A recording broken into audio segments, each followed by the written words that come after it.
Let's learn more. Let's learn more. Let's learn more with Liberty.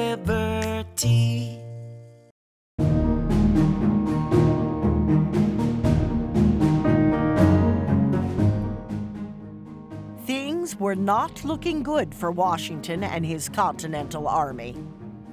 The army decreased in size, and the morale of the soldiers was low after several defeats.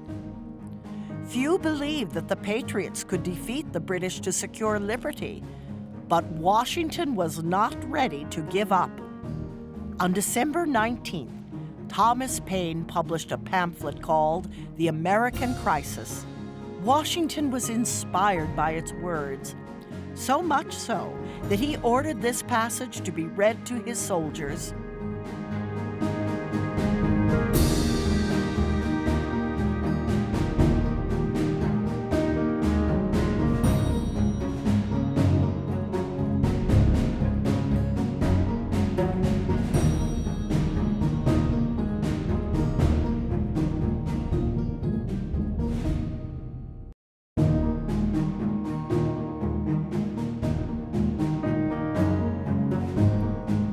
His troops were inspired by the words, and now it was time to attack.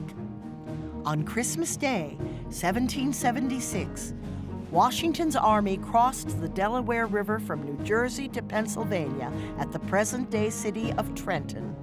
Washington was with the first soldiers to cross, and they formed a ring around the landing area.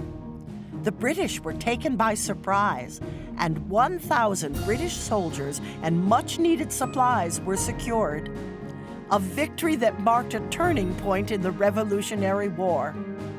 The Continental Army and the Continental Council were now confident they could win the war.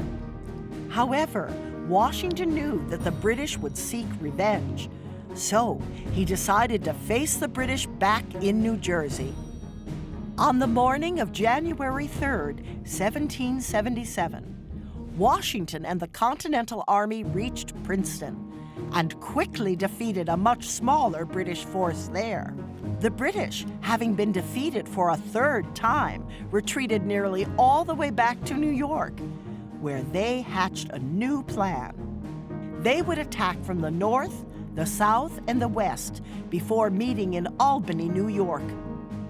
However, the southern and western forces never arrived, and the northern forces were defeated at the Battle of Saratoga, New York, in October 1777. Now, backed by the French, Washington led the American force out of Williamsburg, Virginia, surrounding the British forces in Yorktown, Virginia. There, he and the army bombarded the British with their heavy guns. Eventually, they surrendered, and nearly 8,000 soldiers were captured. News of Washington's victory was met with much celebration in Philadelphia, Pennsylvania, where the Continental Congress was now located.